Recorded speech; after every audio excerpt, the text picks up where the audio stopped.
नमस्कार दोस्तों, मैं हूँ आपकी हितैषी। आज मैं आपको सुनाने जा रही हूँ कर्णा की नानी और उनकी माँ की जिंदगी में घटित दो अद्भुत सच्ची घटनाएं। आध्यात्मिक प्रगति के लिए परिवार के लोगों से सत्संग बहुत जरूरी है। सत्संगत से निस्संगत्वम, निस्संगत्वे निर्मोहत्वम, निर्मोहत्वे निश्चलतत्वम, निश्चल चित्ते जीवन मुक्ति है।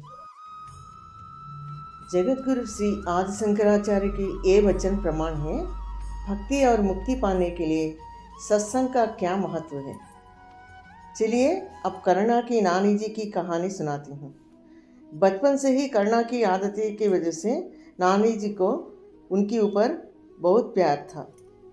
घर में फूलों से भगवान को अच्छी से सजाना, भजन गाना, ये सब कर्णा की आदतें हैं। कर्णा की नानी अपने पारिवारिक जिम्मेदारी पूरा होने के बाद भद्राचल में आके बस गई। गोदावरी तट पर स्थित भद्राचल की राम मंदिर में 25 साल भगवान की खूब सेवा की। नानी जी कभी कभी कर्णा की घर पर आके 2-4 दिन रुकती थी और अपना आप बीती कर्णा को सुनाती थी। भद्राचल गोदावरी तट पर स्थित है और वहाँ हर साल बाढ़ आती है।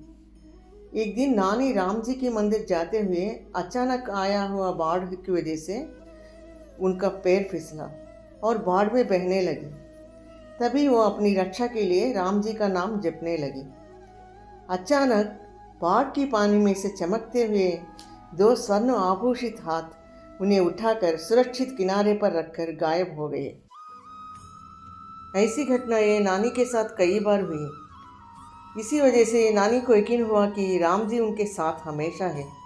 इसलिए 80 साल की उम्र में भी उन्होंने मंदिर जाना नहीं छोड़ा। चलिए अब कर्णा की माँ की घटना सुनाती हूँ।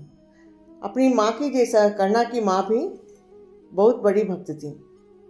वो हर दिन कृष्ण शतक भागवत पुराण की श्लोक पढ़ते पढ़ते अपने घर के कामकाज करती थी। वो भगवान श्री तिरुपति बालाजी को भी बहुत मानती थी। जब सबसे छोटा लड़का हुआ तो वो उनको बालाजी नाम रखा। हर दिन बालाजी के जैसा तिलक लगाती थी। एक दिन वो अपनी बेटे को तिलक लगाना भूल गई। उसी दिन रात में सपने में उनको राम और उनके 3 भाई बिना तिलक के दर्शन दिए और बोले, माँ तुम रोज तिलक नहीं लगा सकती तो कम से कम शनिवार को जरूर लगाना, बोल के अदृश्य हो गए।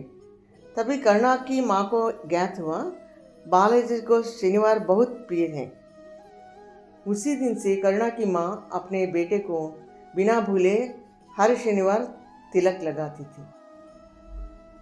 क्यों दोस्तों, कैसे लगी ये घटनाएं? ऐसी और रोचक घटनाएं सुनने के लिए आप हमारे चैनल जरूर सब्सक्राइब कीजिए और इस वीडियो को ज़्यादा से ज़्यादा शेयर कीजिए। जय श्री राम।